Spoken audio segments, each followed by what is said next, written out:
All right. Hello, everybody. Welcome in. Cam K here. Still suffering with this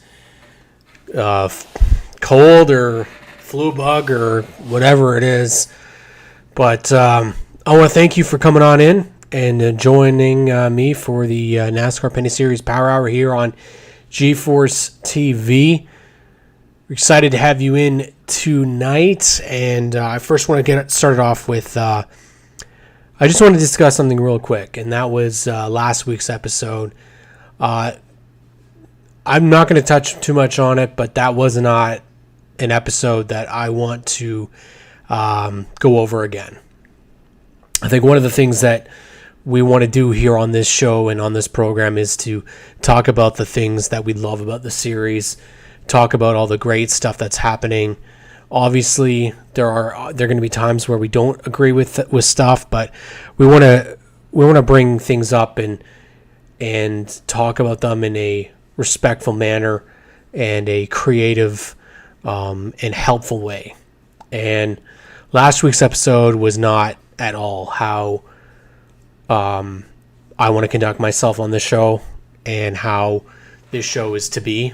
The people that work for our series deserve a lot more credit than they get. And as we talked about before, you can be part of the problem or you can be part of the solution, and we're not going to be part of the problem here. So going forward, the type of show that we're going to have is not like that. We're not here to complain. You can do that anywhere else on social media. We're there to talk about what we want to see. Sure. We want to talk about things that are going well with the series and obviously do our week by week reviews. But for a period of an hour last week, I let my emotions take control over what was my professionalism. And you know, Tony Spiteri did mention on his appearance on Race Rivals last week that you can be put in positions to learn. And they're making a lot of those positions right now within NASCAR Canada where they're learning. And I want to take this time and learn from what happened last week and learn that there's a way to conduct yourself appropriately, and I don't feel that was the right way. And I think that we want to move forward and do things a little bit more professional.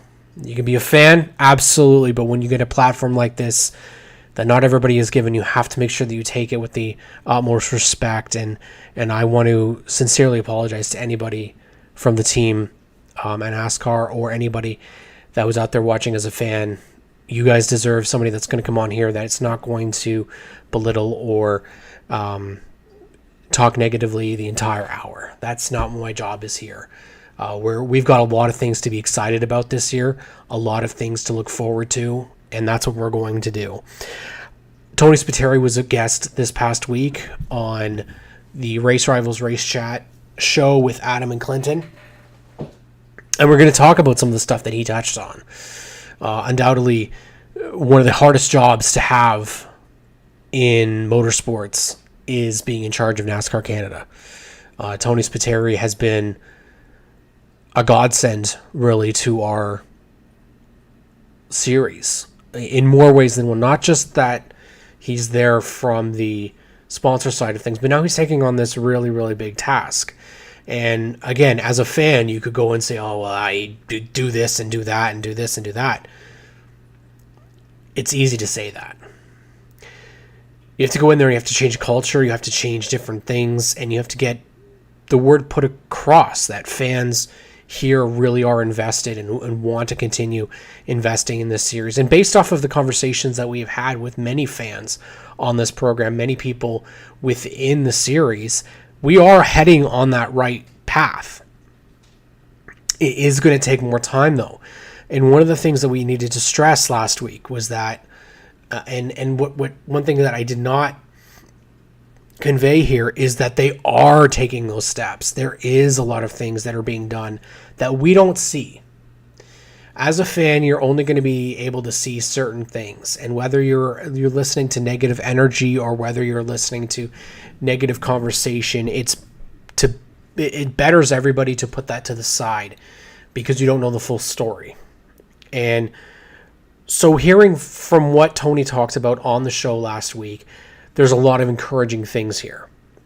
Lots of encouraging things. Now, obviously, we've had some roster announcements. We will go through the roster currently as to who we have confirmed. There are a lot of names that are still out there, but we don't have any sort of confirmation as to whether or not they are actually going to be back this year.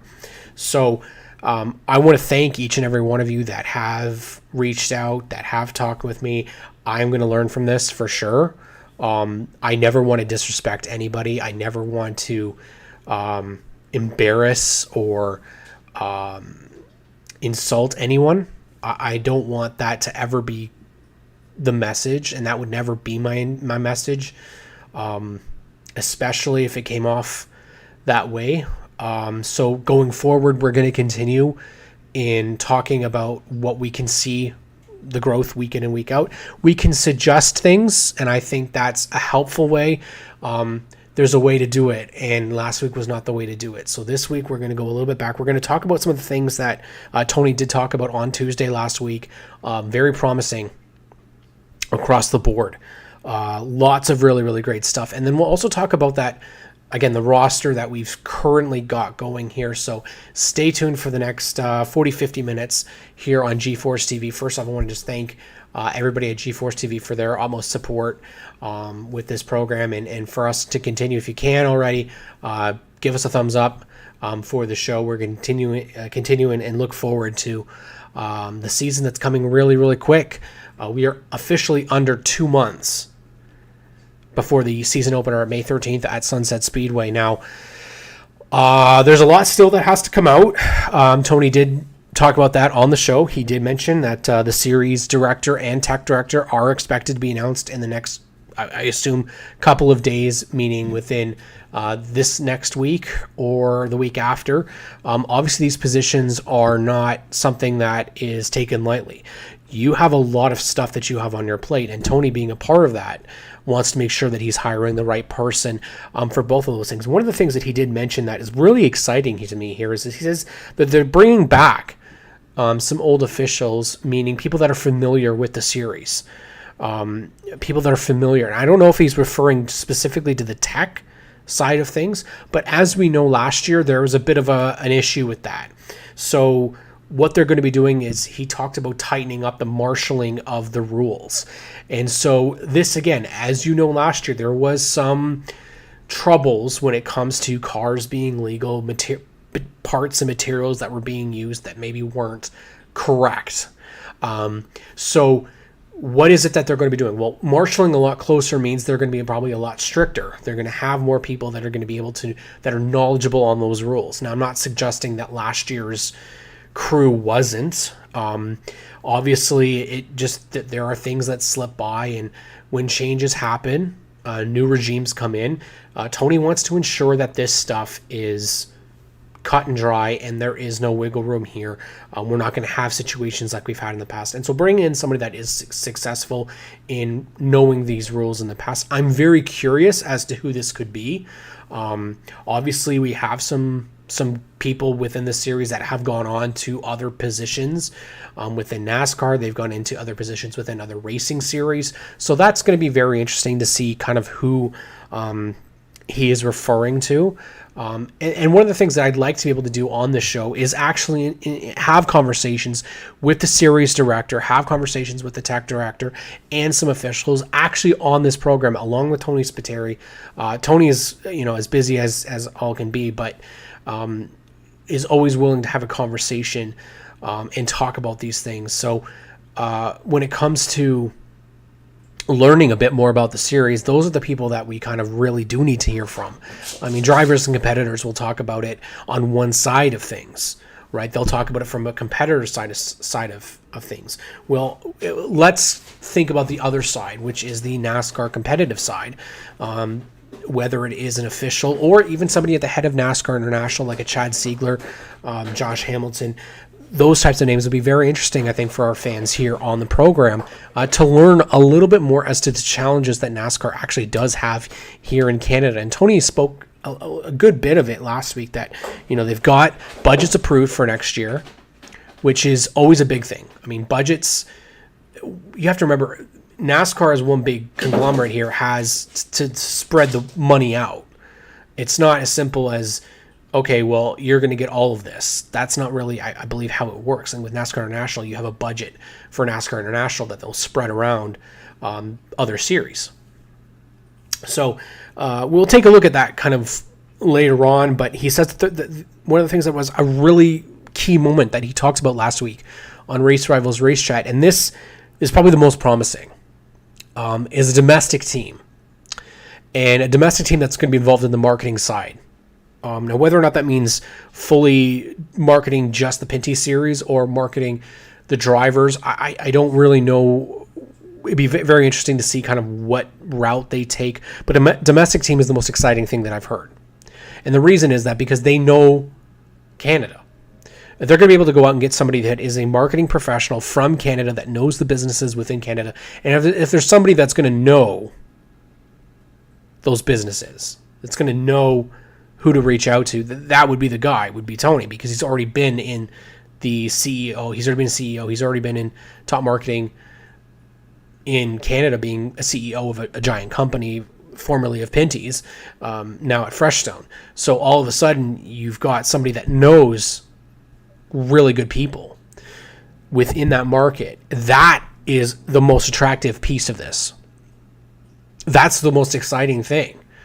I think having those types of opportunities available to expand a team and have a Canadian marketing team is really, really interesting here.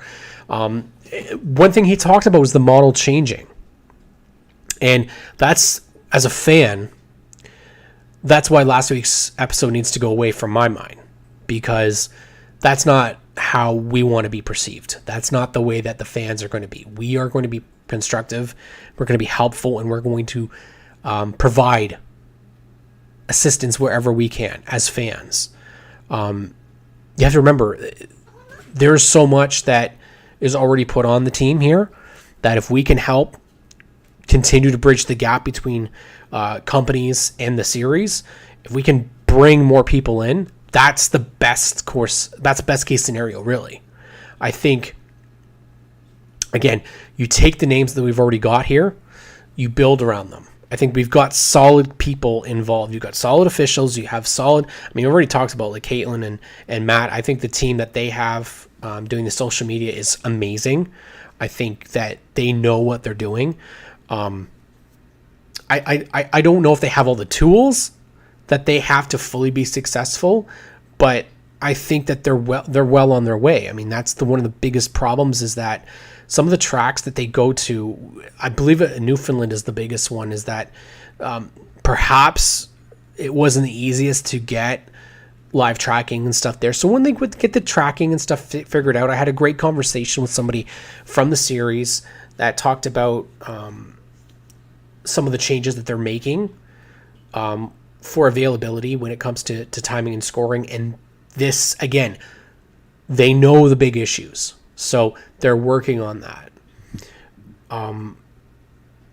So being able to add in a new team, a domestic team, and the key word is the domestic team. It really doesn't make sense to have somebody that doesn't know the country per se working on it. So now all of a sudden you're going to have people, they're going to be able to afford to have people to work for the series. And that's the most attractive thing here, because the more that you have people being able to work for NASCAR throughout the year. I mean, I don't know what the kind of setup is right now between officials and people that work for NASCAR Canada, if it's a full-time gig, seasonal, part-time. But being able to add in some new faces, fresh blood is always a good thing. I mean, it can be a little bit challenging at times because people come in with a lot of buzz and a lot of excitement. But one of the things they can do is bring in new and fresh ideas. And new and fresh ideas is essential to continuing to be current and relevant, and especially with situations like, say, I would love, and this was I just thought of this the other day because Sunset Speedway has actually announced, and I'm not going to remember the name of the company here.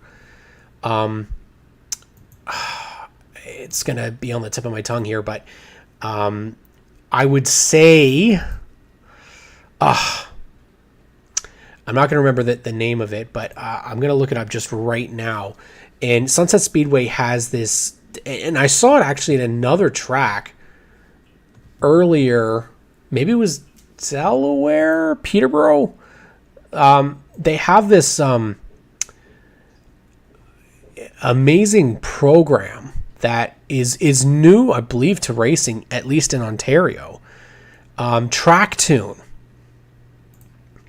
And this is what's really exciting for me, because I think this could be, as long as NASCAR allows this, you're going to be able to hear at the racetrack through your phone. You can hear the announcer when you're at the racetrack. And that's one of the hardest things is you're not able to hear the announcer. So now all of a sudden you're going to be able to hear that when you're at the racetrack. So even for the Pinty series. Now, if the option is there, being able to have this, that you can listen to it at home, if you're not able to make the race, that would be really cool as well, because that's an option for fans that can't make it to the racetrack and maybe don't have the funds to have access to Flow Racing or TSN Plus. Is now all of a sudden they have Track Tune that they could listen to, like the actual live call at the racetrack. I think that'd be an amazing idea. Just for more possibilities here. I mean, I've talked about before, like I'd love to do radio at the racetrack, just so there's another option out there. But one of the things that maybe it's just not the easiest thing to have available. If you're going to get the audio broadcast, essentially, of what you would get if you're at the racetrack, fans would cherish that. Absolutely. So I'm very curious to see what this Track Tune at Sunset Speedway is going to be like. I think perhaps Peterborough is the other track that's got it. Nobody's Full Throttle. Maybe it's Full Throttle. I don't know. Honestly, there's another track that has it. And that's really exciting. I think that's a really cool opportunity for fans to get something. But Tony also talks about new sponsors are coming in, and I think for us as fans, it's easy to let our emotions, specifically me. I mean, I love this series beyond belief, and it's easy to get your emotions to supersede your brain, and you start talking with your emotions instead of logically and respectfully. And the one thing you have to remember is partnerships are so important across the board here. It's not just specific to NASCAR. Teams, television partners, broadcasting partners, there's a lot involved, and to have them is going to be huge. The one thing I think that, I lost track of last week, and I think a lot of people do, is you have to remember, you have to give Tony and the team a break here, because this is a new regime. You can't fix everything in year one. That's just not realistic. You can fix as much as they can, but you got to give some time, right? When you switch over, we don't know when takeover happened. We don't know when, stuff was in CM. Was it CM? We were the first. So it was Flamborough. I couldn't remember what it was, Gary. I knew there was a track that I had seen it on. It's on Salvage Kings right there. Yep. So Salvage Kings tonight, where they grabbed an old range car we saw at Sunset from a closed scrapyard in London. Took two of the cars. The rest looks like they got scrapped. Yep. The Salvage Kings was at Sunset Speedway. So again, there's more opportunities there for media. Thanks, Gary. Yeah, I got it. So that's great. That's what I'm hoping. I don't know, Gary, is Track Tune something that you can listen to at home, or is it like you have to be at the track to listen to it, because if it's something that you can listen to on your phone at home while watching like Race Monitor or something, this is game changing for those tracks that maybe don't have coverage. I think that's an excellent thing.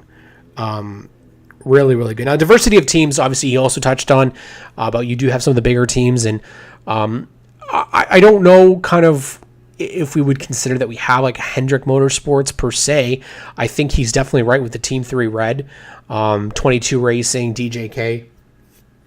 I think there's going to be a big rental market this year, is what it seems like. I don't know how big the full-time gig is this year with a lot of names. There's still some people that we're looking at. I'm very interested to see if they're back. But one of the things that Tony touched on last week that I was not expecting. So this is great. TrackTune you can listen to anywhere in the world. Just need Wi-Fi. We have free Wi-Fi at Flamborough. So that's excellent. You can listen to it anywhere in the world, which means we could listen to the Pinty's race. Again, barring broadcast rights. That's the biggest thing, is that NASCAR would have to allow broadcasting rights radio-wise to TrackTune, if that's something that they'd look forward to, if it's something that they would be doing. But this is huge. Most tracks should be looking at doing this, because it's all about getting that type of content to your racing fans. So good on Flamborough, good at on Sunset Speedway to be able to do that, because that's going to be huge for racing fans across Canada this year for sure. One of the things that I was not expecting Tony to say was OEMs, that they're potentially looking at some new manufacturers. Now that I don't know where we are in terms of getting a new manufacturer, because it is.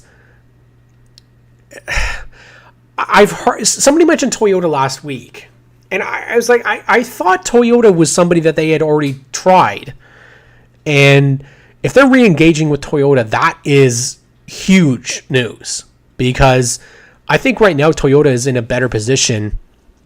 In Canada, I don't really know what the situation would be, because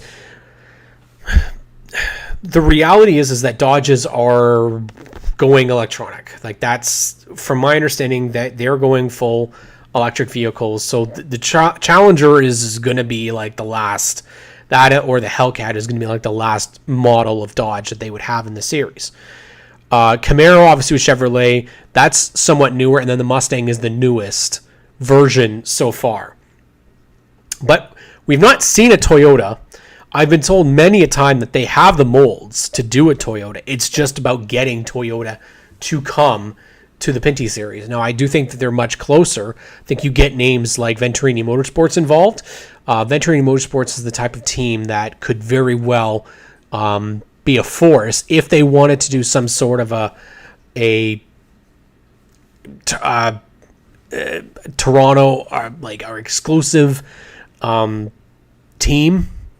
Gary says Toyota has to go through Gibbs Racing. It's all about supply and demand with Toyota. So I throw out here, I know we threw it out last week on the Race Rivals Race Chat, but what about Nissan? And I know it might sound crazy, but Nissan has a bigger presence, I think, here in Canada than they do in the United States. They have the Nissan Sentra Cup here. So it's all about whether or not they would have an actual available body for it. But, I mean, we could do something inventive here. And I mean, I think that's the biggest difference is in Canada. I don't believe we have a top three here. I don't believe we have a Toyota, Chevy, and Ford being the top. Like, that's just not.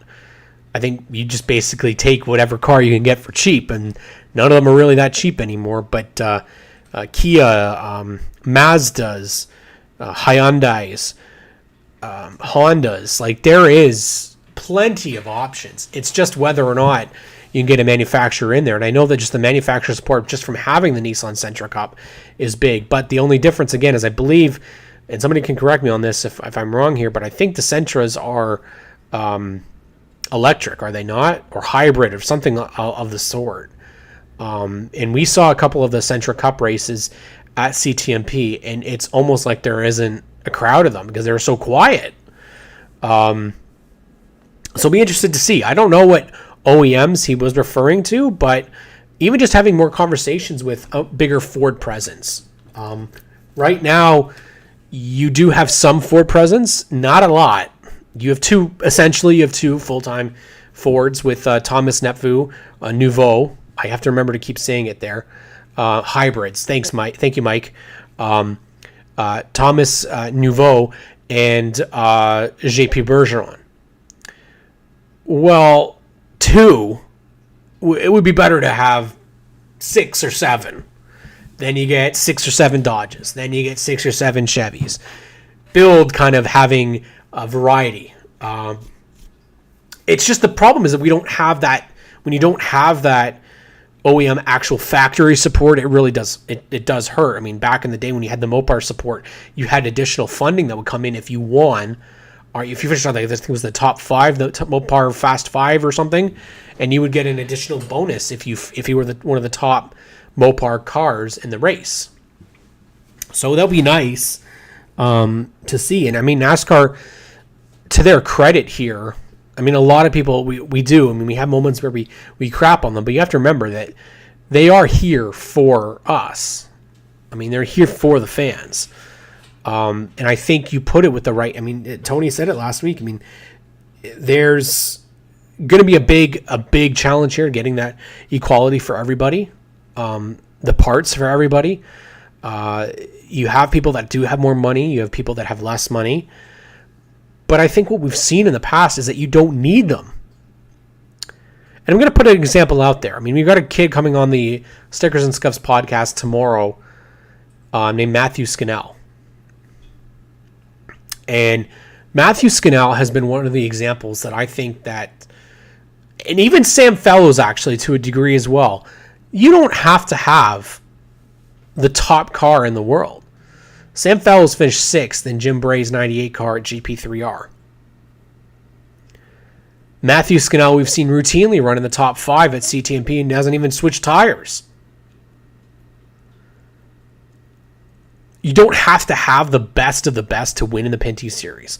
At the end of the day, it surely helps. But I think you've seen, I mean, Caden Lapsovich didn't have the best of the best equipment. And he went out there and he dominated and won a championship. I think at the end of the day, we've got a lot of positives here. I mean, one of the things that he said, and I keep bringing it up, is the Pinty series racing is not the problem here. We don't have an issue with the racing. The racing is excellent across the board. Now, do I think that there were some races last year? I think overall, last year actually the road course races were weaker.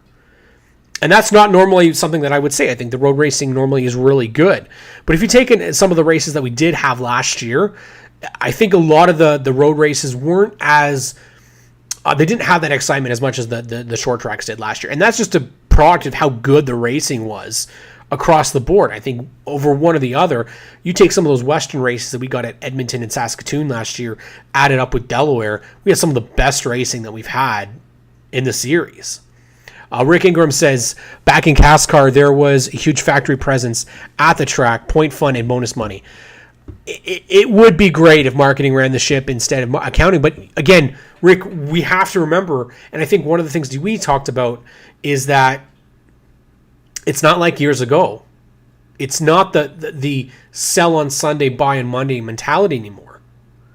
It doesn't work. I mean, it's just that's not the way it is anymore.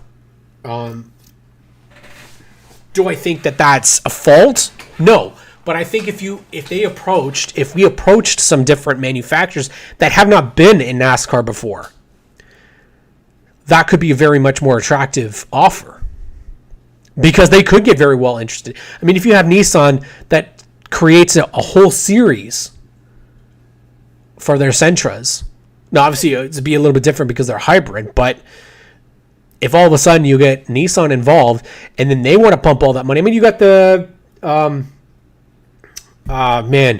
what's his name? The super fan, Nav Body, I believe his name is. He's a Nissan dealer. You get the Toronto Raptors super fan involved, get his dealership, and then the Toronto Raptors involved with the NASCAR Pinty Series, be huge. Cross promotion, man, it always works really well.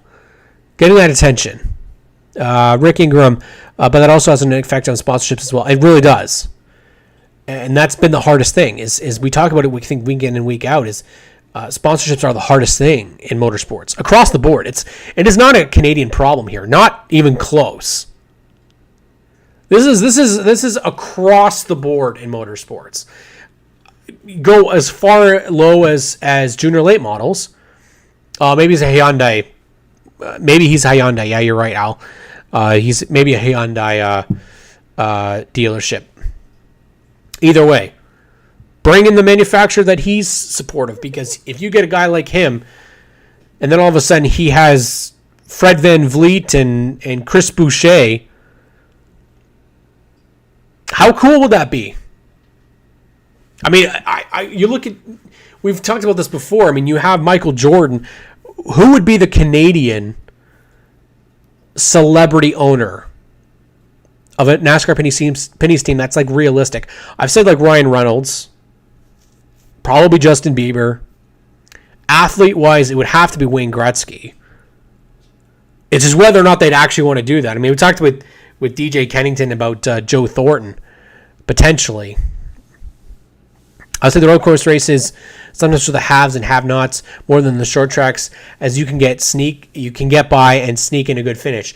We've seen it. I mean, but Jim, you have to remember. Like, I think last year we're bound to have some of those races that were just kind of like, mediocre finish at the end, because we've seen so many good ones, right? So now all of a sudden you have the short track races. All of a sudden people are catching up. They're not letting people get away like they used to. And I think that might be the thing, is that people's short track programs really strengthen up. And I'm really, really pumped to see what Team 3 Red does this year, specifically with that 3 car, because I think Alex Gannett, for the long time, I think Alex Gannett has been one of, if not the most underrated drivers in this series. Heard on to radio today something about soccer funding by the government, and because of a complaint, we split with 2 teams, possibly Canadian teams, needing provincial and federal funding. Hardest thing is to get government interest, specifically with motor racing. I think you can't really get a ton of government interest as it is. Everybody wants money. That's the reality.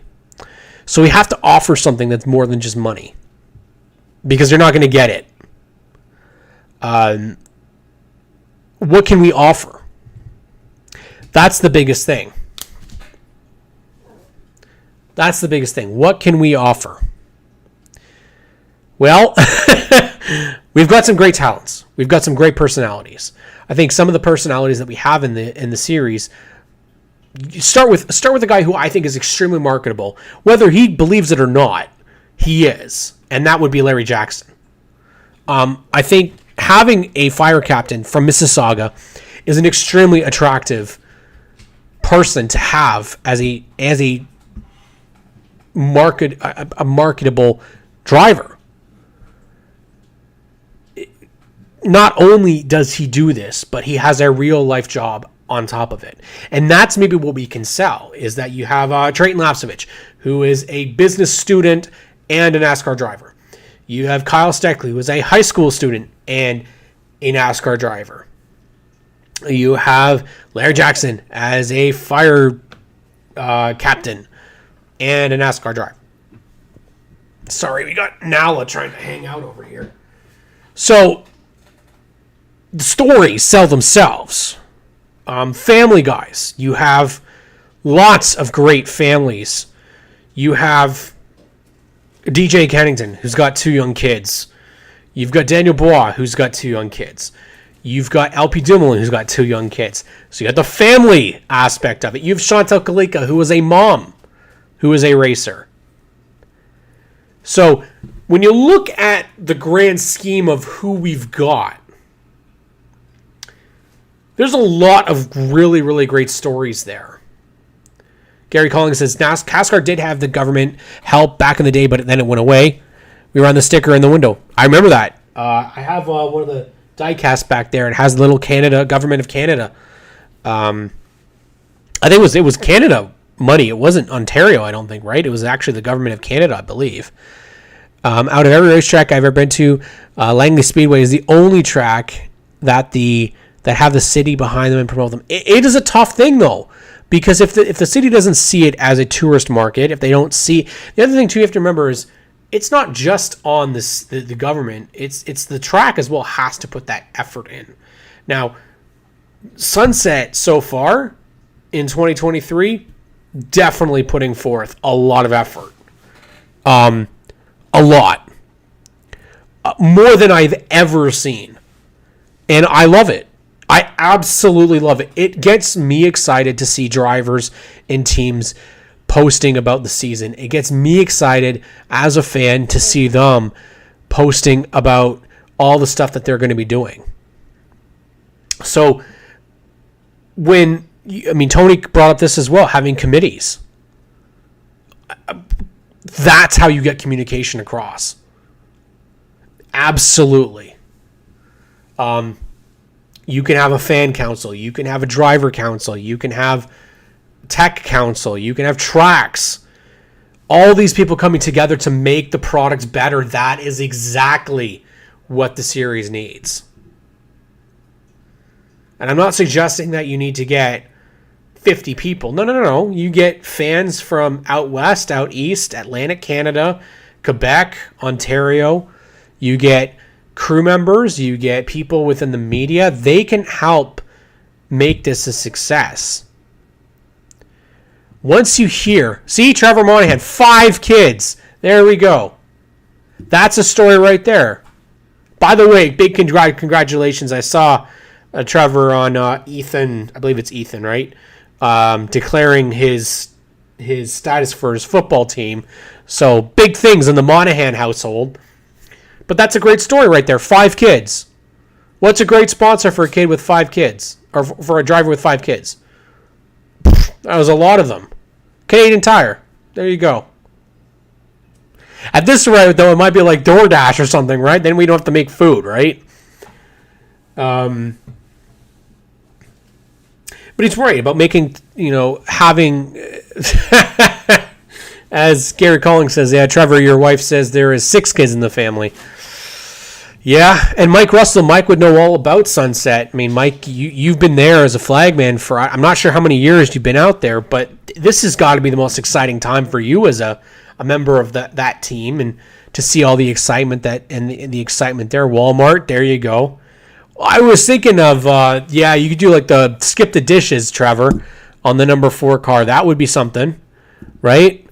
What parent doesn't want to skip the dishes when you have 5 kids? So it's a great, great option, I think. Only thing I'm beating DJ at, eh? Well, I mean, he could catch up to you. You never know. He's got time. But, yeah, so he's also said like there's going to be time that they're putting in new sanctions. They're putting in new partnerships.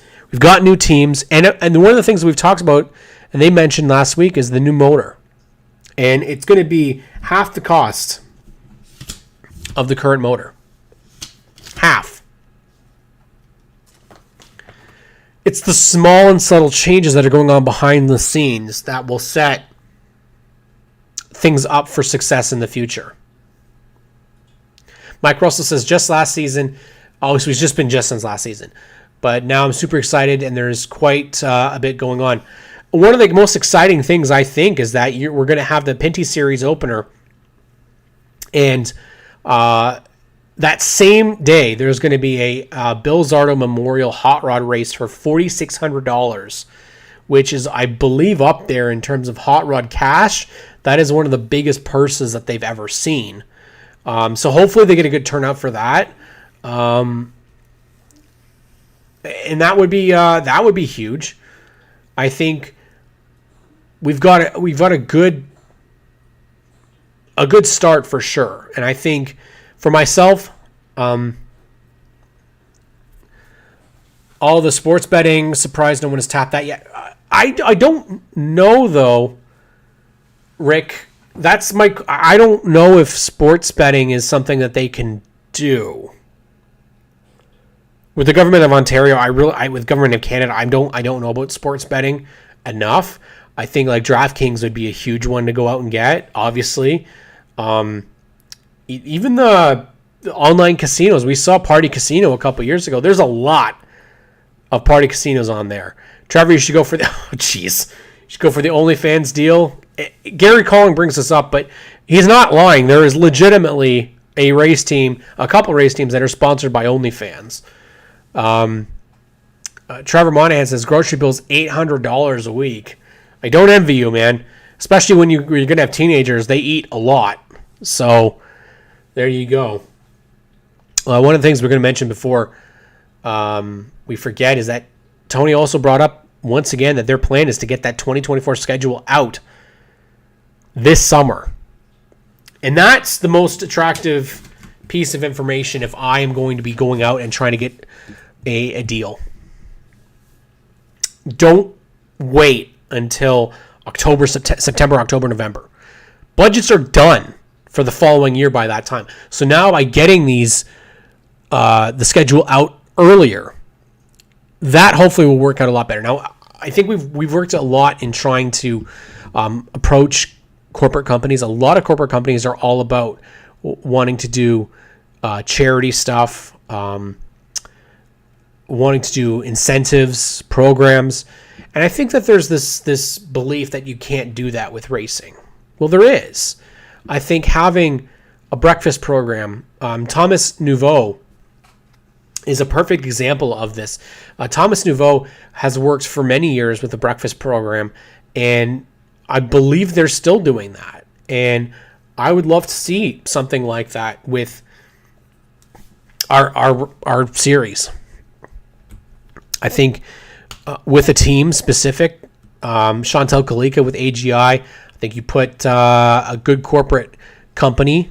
I think I've talked about this before. Like Larry Jackson has had a partnership with Wonder Bread in the past, and that was a huge deal for race fans. I wish I was involved in the series back then because I absolutely loved the Wonder cars. I thought they were brilliant. But I've thought of a couple of times about Dare Foods and their Bear Paw brand. That's a reputable, well-known food company within Canada that also is a well-known brand for kids. And we talked about it. What was really big at the at Motorama was the amount of kids that were at the shows. Well, Gary, I mean, that's the biggest... I think one of the biggest question marks right now, I think for a lot of the series guys, is are they allowed to go after CBD, marijuana, or cannabis, or alcohol sponsorships because of, again, the government's rules around advertising. There's a lot of belief that when they made the cigarettes and alcohol companies pull out of sponsorships years ago, that's still in force. I don't know if that's 100% true anymore. We've seen a couple of teams that have had partnerships. Obviously, we've had alcohol on Sam Fellows' car. They had Brock Street Brewing Company was on his race car a couple of years ago. So clearly you can have maybe it's to a degree, like maybe you can't actually go out and say beer, or you can't say this, or you can't say that. I think it's the same with CBD. There's rules around what you can and cannot include. They have money. 2 teams in NASCAR run the flagship. I mean, it's one of the things that you can think about in Canada. What's the biggest exports right now? One of the biggest successful franchises is to have a pot shop or to have a brand of beer. And I think with the amount of craft beers, Trevor says not allowed to advertise. So I think you can have them on the cars, but you can't actually do any sort of advertisements for it. It says Ontario regulations. I'm not sure. I think that's one of the things that a lot of teams need clarity on, because if you can have it on some people's race cars, why can some people have it and why can others not? Again, we've seen it. We had Brock Street Brewing on a race car. Other race cars have had Landshark Lager. It's not a ton of people, but there might be some wiggle room, perhaps. Obviously, cigarettes are one thing, but I think when stuff is actually allowed, that would be something I'd be very interested on seeing what the rules and regulations are specific to.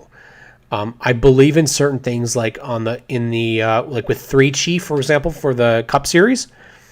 I remember that you can have cannabis. You can have like a cannabis company. You just cannot have the word cannabis. You cannot have the pot leaf. So like it's certain things like you can have on the car. It's just, it has to be within a specific criteria. Driver, that sucks. Remember the adult shop on Steve's gas car. Why am I not surprised, Gary, that there was one in the past? That's probably a partnership that you would not see this day and age now, but obviously we're going to take a look at what the series is looking like for 2023. So we've got a couple more confirmations that we've had in the last couple of weeks. We're going to take a look now on our NASCAR Pinty Series community page. I'm going to first point off this very amazing video here that Redenson Media put together. Hopefully it'll load up for me here. It's not loading at the moment, so we'll see if I can get that to load up. I don't know if I'm going to be able to have any sound either because it could be copyrighted. It is advertisement. I've looked into it. It is advertising to children. It's right on the government website. Well, that's a shame. It'd be nice to be able to have that freedom. Unfortunately, it doesn't look like it's going to load. So I can't actually play Redenson Media's video. But they're excited. They're already counting down the days to go back to Eastbound Park in Newfoundland. But let's take a quick look here at who we've got so far. Glenn Stiers, JP Bergeron, Alex Gannett, they are all confirmed. Full-time competitors. Trevor Monahan, that's right, the Trevor Monahan in the chat is going to be running select races. I have not put his specific races down there just in case those change, but Trevor's expected to do a couple races. I'm not sure if Trevor's going to do any road course races or just some oval track. Maybe you confirm that in the chat. But Wayne Hanlon Jr. is going to be doing Eastbound Park in a DJK Racing car, but the car is from DJK Racing.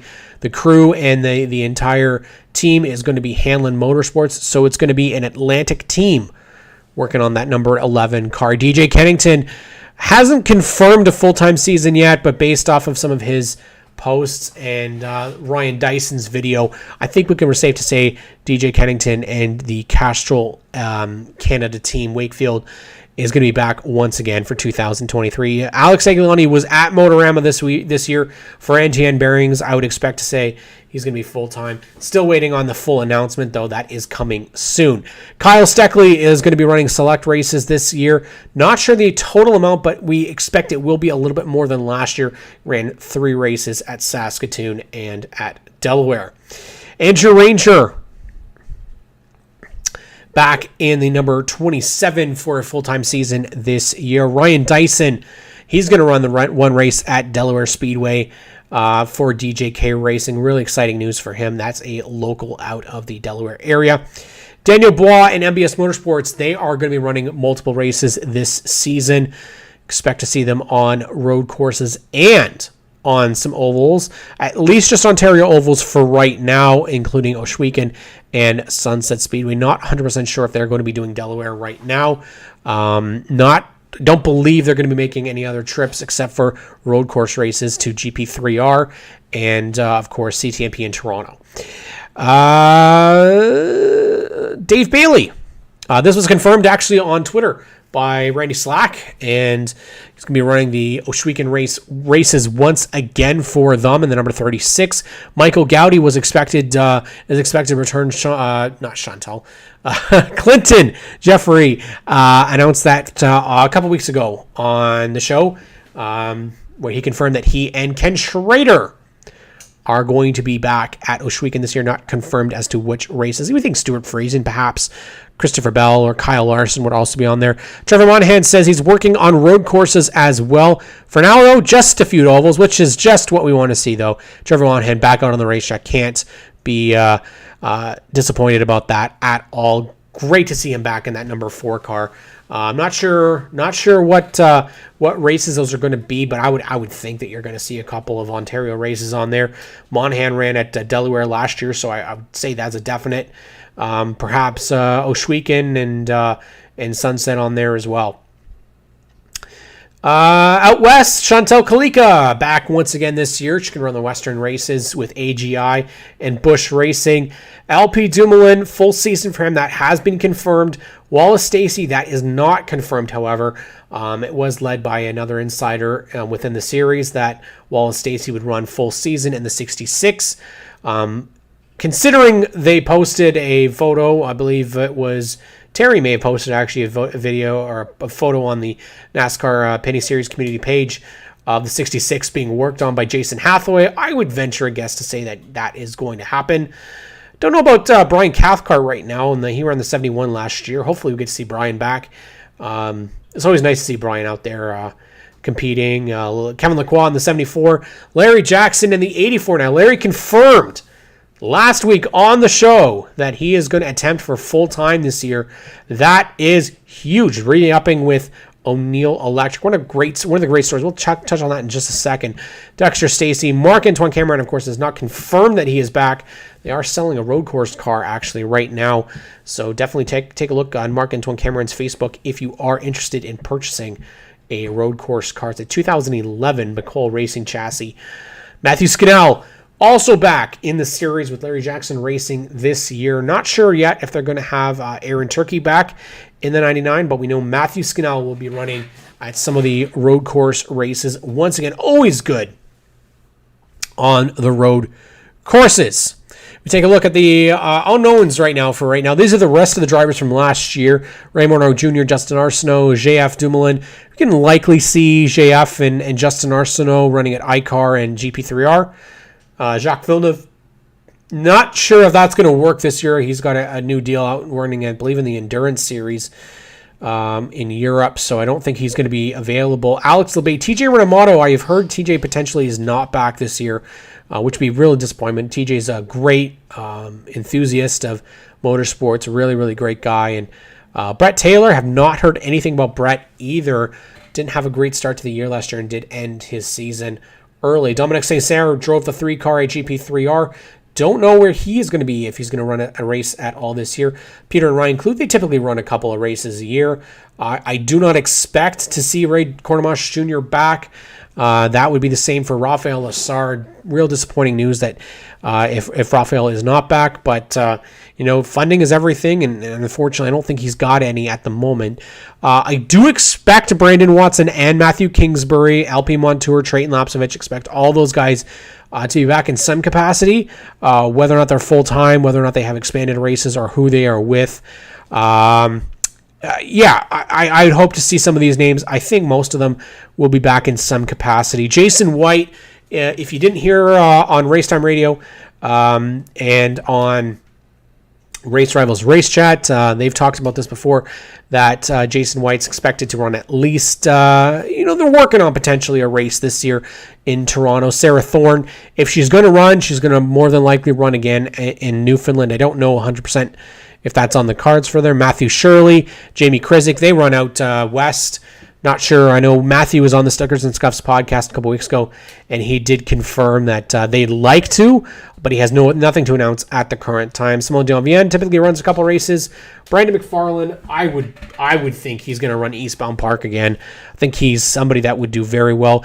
This is a big question mark for me. I have not heard anything on Gary Clute this year, so I really am hoping that Gary Clute's going to be able to go and run full-time. If he's not full-time, that'd be a bit of a disappointment. Brent Weller, he typically runs the road course races at CTMP in Toronto, so we'll see if he's back once again. Another question mark is Mark Dilley, the veteran. Not sure what's going to be happening with him this year. David Thorndike, I have him on here only because it's been a while since they announced that he would come back. David, of course, was not able to run last year because of a medical issue that resulted in them not being able to make it out there. But they I believe the announcement they had made on their Facebook was that they were planning on coming back and running in 2023. They had a new chassis that they were working on. It wasn't ready in time for the second CTMP race, so unfortunately they weren't able to make that one. But hopefully we'll be able to get out there. Jocelyn Facteau, I believe Jocelyn is planning on. He's going to try at least and make return to the series this year. Donald Teague. I wouldn't say that Donald Teague is not back this year. I mean, he's one of those guys that I think he'll be 90 before he ends up hanging up the helmet. Sam Fellows, we've talked about a couple of times. He's been trying for a while to get some funding. Hopefully they'll be able to get out there. And if it's not going to be a full season, he definitely get out there for at least a couple. So the series is looking very, very full at the moment. In terms of whether or not this is all we see for this year, I doubt it. I think there's going to be some surprise names. Obviously, they've been talking about it. Caitlin and Todd Lewis talked about it on their podcast, Racing It Out. If you haven't already, make sure you check them out. Really great conversations that they have. Don't listen to it while you're hungry, though. They like to talk about a lot of food, so definitely make sure you've got something along with you when they are chatting. But yeah, so we definitely had a more on track episode today than what we were looking for and we were doing in the past. And I want to thank each and every one of you guys for coming in and tuning in once again. We've got a really good season on the docket here for this year. Lots of great fun. Adam Clinton, the rest of the broadcast team, Joel Robinson getting psyched to go. Todd Lewis, Kendra Adams. Dave Bradley, obviously the team at TSN always does an amazing job. Can't wait to see them at Sunset Speedway, and of course see all of you at the racetrack as well. Definitely a great conversation we had tonight. We'll keep it up for next week. We're going to continue and go into our introductions for our drivers that have confirmed for 2023. There is a lot of names that we still don't know 100% for, so I can't really get into those yet until they confirm. But one thing that was for certain is that Caitlin and Todd and Tony Spiteri have all hinted that there is more names that haven't been announced yet. So that's promising. I for one, I'm hoping to see more APC names. Honestly, I'd like to see some more Pinty Series APC crossover. I'd love to see OSS names come up into the series. It's a lot harder for OSS guys because of the money, but I think there's a lot of potential there for sure. If you haven't already, head over to GeForce TV on YouTube and on Facebook. Follow and subscribe. There's lots of great content all season long, including the entire APC series schedule. Weekly racing at Oshwegan Speedway, Humberstone, Merrittville, all the fun dirt racing across Ontario. Also have GeForce Light at some of the events this year. Of course, there'll be some tag-along events, Race Rivals Race Chat each and every week on Tuesday nights. They're up to 168 episodes already. We're on episode 37 of the Pinty Series Power Hour. For those that tuned in tonight, I want to thank you guys very, very much. Head on over to the Stickers and Scuffs podcast. Subscribe. Follow us along. Each and every week we'll have NASCAR Pinty Series content. This week with Matthew Skinnell. Just want to thank each and every person that has reached out, and definitely want to thank each and every person at the series as we continue to move forward. And we're moving in the right direction for 2023 into 2024, which I really think 2024 is. I'm not trying to shoot 2023 down at all, but I think knowing what I know about the folks in charge, about Tony and all of them, I feel like they've got a lot of surprises that they're just not going to reveal yet. And I think 2024 might be a bigger year than anybody is expecting. So there could be some more stuff heading down the pike there. But if you haven't already, give us a like for the episode. And we are going to be out for today. So thank you guys, each and every one of you guys, for coming in. Trevor Monahan, Regency Media, Terry Dewey, Gary Colling, Mike Russell, Rick Ingram, Al Harris, Jim Haynes, Rick Ingram. I think I already mentioned Rick. Logan and Wes. Thank you guys all for tuning in tonight for the Stickers and Scuffs podcast. Obviously, of course,